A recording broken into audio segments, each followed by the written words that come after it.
Daf Chav Zayin Amud Beis will begin Chav Zayin Amud Aleph, 7 lines from the bottom. Ki also Rabbi Yitzchak Masechet Eruvin. Rabbi Yitzchak learned this halacha that we discussed previously about salt and water, referring to Meiser, that you can use with the money of Meiser, you can use it to purchase salt water. You can't purchase salt separately and water separately, but a mixture of the two you can. Masechet the Gemara Hey Rabbi Yehuda ben Godesh Tifnei Rabbi Elazar. He was made shel beis Abba hayuleichim tzir b'kesef Meiser. He said from his father's house they would buy tzir, the fish brine, with the kesef of Meiser. Amar lo, he said, Shemel shamata el k'shekir v'dagim u'rabim b'hem. Perhaps he only heard it. That's when it had some of the fish itself also, some of the innards from the fish were also mixed into it, not just the juice. They had to have some of the mamoshes of the fish. So what do we see over here? So it's a machlokes, or a difference of opinion, whether the tzir itself is mutter if there is no kirvei dagim, or you must have kirvei dagim as well. Now, I feel Rabbi Yehuda ben Godesh like Kamrel b'tzir. Now, even he only was matter with tzir, the shumna the peru, because that's considered to be something. The fat, the fish is considered to be a pri, and this is shumna. The pri is considered to be the fat of the fruit, so to speak. But simple salt water, even he would not be matir. Even over here, where he was more makel and said you don't need kirvei dagim, but that was only by tzir, not by salt water. He says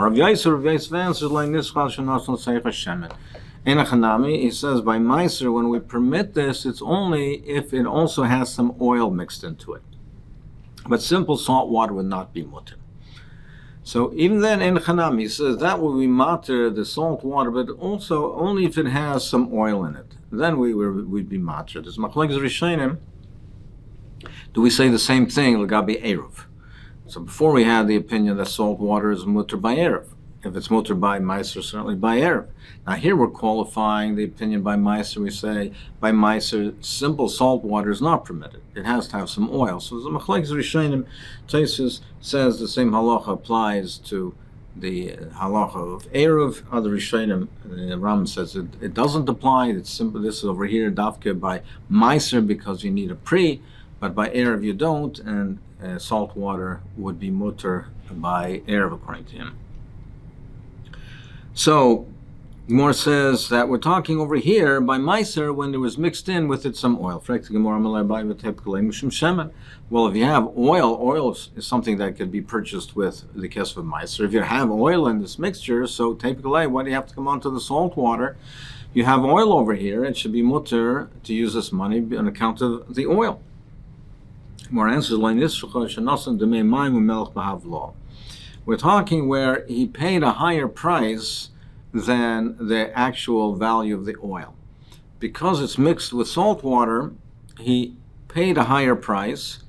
He had paid a higher price for the oil than the market value. So he purchased the oil, but he used more money than would be necessary if it would be simple oils, only oil. So he used some of the proceeds in an indirect way. He used some of the proceeds of the meiser for maimum melach. Is it permitted in this manner? You're telling me that maim and melach you can't use for kesef meiser. Oil you can't. When you mix it together, you can pay more for the oil than if it wasn't mixed together. Is it this havla? Is that mutter? Gemara says it, yes. We learn in the Brisa ben Bag. So it says that you can use, the pasuk says you can use the kesef meiser. You can use it for bakar. One of the items that can be used for is bakar's cattle. This teaches us that you can buy the bakar with the kesef meiser, and even with the skin, the hide of it, and you don't have to then later sell the hide and then use the proceeds for food. You can use the kesef meiser to buy the bakar. It can be used for the purchase of the bakar. The meat is eaten, and the hides don't have the kedusha meiser, even though you bought the animal with the kesef meiser, but that part of it, the skin, the hide, does not have the kedusha meiser. Ubetzayin, in a similar way with sheep. Melamed shalaykim tzayin al gabi giz also. You buy the sheep and it has the wool. And the wool also, it can be purchased, the entire sheep can be purchased with the kesef meiser, but the wool does not have the kedusha. B'yayin melamed shalaykim yayin al gabi kankana. And with wine, you can buy a barrel of wine, and the barrel, it doesn't have the kedusha's meiser. Ubeshecher melamed shalaykim temen mishehechmitz. And b'shecher, something that is alcoholic, teaches you that not only it's wine, but temed mishehechmitz. Temed is once the juice has been squeezed out of the grapes, the sediments, it's left to soak. It eventually ferments, and when it becomes alcoholic, and you can use that for a kesef meiser to purchase the temed.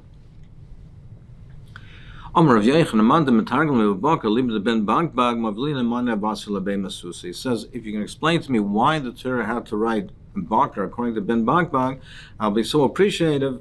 And he said, I'll carry his clothing to the bathhouse for him. I'll be mishamish and I'll serve him. So my time. So now we're going to go through this entire drasha. We'll come back to the point that we started about as far as law is concerned. But now we're going through the whole, all these drashas. So my time. Why did he say that Bakr seems to be not necessary? So he goes, all of the things I mentioned in the pasuk are needed. The Torah has to teach us this, except Bakr, which seems to be redundant, seems to be superfluous. We don't seem to need this. My tzricha, because of Bakr, the Torah just wrote Bakr, Havamina Bakr, the Mizamral Gaviyar. I would have thought, yes, you can buy with the kesef meiser, bakar, with the skin, and the skin, even though the skin is not eaten, and you can still use and buy the bakar with this money, and even though the skin doesn't have kedusha. Why is that? Mishum, the gufu, because it's part of the animal. You can't remove it. When the animal's alive, you can't remove the skin. So it's part and parcel of the animal. So that's where it can be purchased. About saying, al-gabigiz also the lab gufa, but the sheep, you can shear the sheep from a live animal, so it's not a part of the animal. It's not inseparable from the animal. The lav gufu emeloi. I would think that there you cannot use it for the kesef meiser for that purpose. Because of Rachmana but sign al gabe al gizosa, and after Torah wrote sign to tell me that the wool you can purchase that sign with the wool havamina mishum de mechubraba, because upon at least it's attached to the sheep. But the wine in the barrel, it's not chuber, it's not attached. You might think you have to pour out the wine, and you can't use the money to buy a barrel of wine, wine with the barrel. So that's why it has to say yain.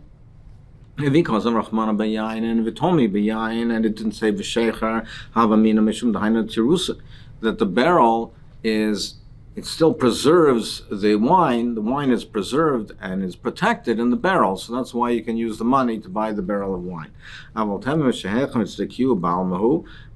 temed, I would think, is not even considered to be a pri. I might think it's just colored water. That's why it says that sheikha, that you could use it. So that's why it says all of these items. Now, we'll see now coming back, why is bakar seems to be not necessary. The ikos of Rahmana b'sheicher. Now, if the Torah wrote b'sheicher, if it didn't write the other items, it wrote b'sheicher, I wouldn't have been able to learn out from there necessarily temed. And if I wouldn't have been able to learn out temed, I wouldn't know the din of havlah. So we're learning in all of these cases, the bakar, the tzayin, the yayin, and the temed, all forms of havlah. You're buying the bakar with the hide. The hide is not food, but you're buying one item, and you're paying for the item that you're eating, and you're paying more for it because it includes other items as well. So if we Torah only wrote sheichar, I wouldn't know necessarily temed. Now temed, if I know the din of temed, I know the din of havlah, because temed has water. It's mixed with the little bit of juice or the sediments from the grapes, but it has a large proportion of water to it. So there's havlah with it. But if it only wrote b'shecher, I would not necessarily be able to learn out the din of havla, because I wouldn't necessarily say shecher refers to temet. I would have said havamina my shecher devela kiila deperu. I would have thought that what it means is that it's pressed figs, which can be intoxicating, and therefore it's similar to shecher, and it's a fruit. But I wouldn't know necessarily temet, and I therefore would not know the din of havla. And if I wouldn't know the din of havla, I also wouldn't know that you can buy yayin with the barrel, that you can be mavliya the cost of the barrel with the yayin.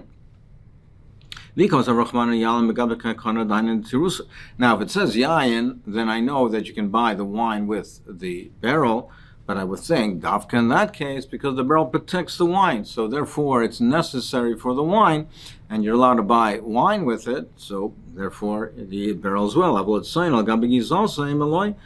I would have thought that the wool with the sheep, it's not necessary, and perhaps you have to shear the wool and use a kesef meiser only for the sheep and not the wool. So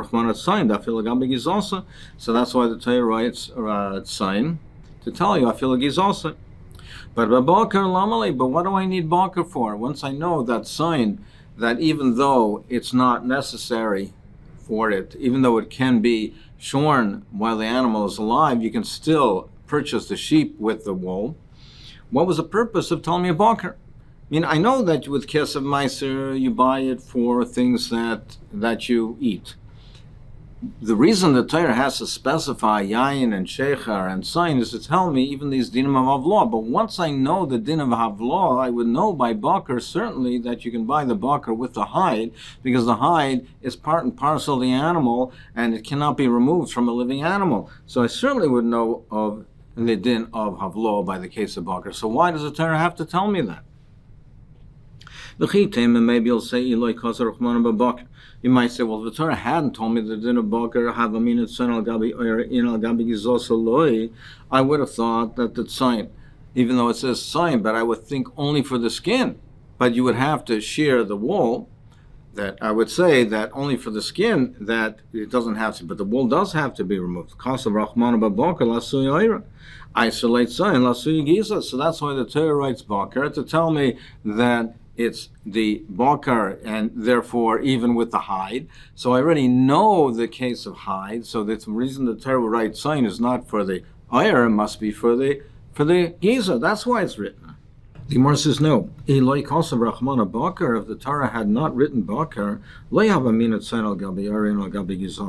I would not have assumed that when the Torah says sign, it's only to be matir, the hide, but not the wool. Because if the whole purpose was to teach you that you can buy an animal with the hide, you can use a kesef meiser with the hide, it would not have picked the example of sign. If it's to teach me this halacha, it would be more clear and more clearly learned out in the example of bakar, which only has hide. And if that's the case, the memela isolate sign, and sign would not be needed. So therefore, it can't be that the purpose of sign is to teach me just the or. Became the cause of Rahman sign. Also, so by the Torah writing sign, it's to teach me not only the hide, it's to teach me the wool as well. So memela, if I know that I can use a kesef meiser to buy sign with the hide and with the wool, what do I need the bakar for? If you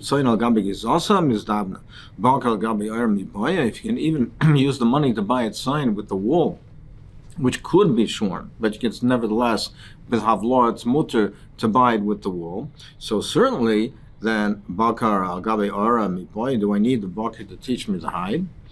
I know the Kamar Rabbi Yochanan mandam targum babakar le ben bagbag mavlin le mandel be mesusa. That's why he said that if someone will be able to explain it to me according to ben bagbag, I'll be so appreciative. I'll bring his clothes to the base of merchats. So b'may kamifli Rabbi Yehuda ben Gadish Rabbi Elazar v'hanetanoid l'kaman. What's the machlokes between Rabbi Yehuda ben Gadish and Rabbi Elazar, who said that you could use the fish? Whether certainly you can use fish, but even fish brine or fish brine with kirbei dogim, then you can use that for Kesem Meiser. And the Tanoim that we will see shortly, that they seem to argue with that and seem to say that Dogim would not be mutter. So what is the machlekes? What's the basis of the machlekes? So Rabbi Yehuda ben Gadish, Rabbi Elazar, Darshi, Ribu Miyut, V'hani Tanoi, Darshi, Klal, Prati. The basis is where you darshan in the manner of drasha in the Ribu Miyut Ribu, or there's a Klal, Prat, or Klal.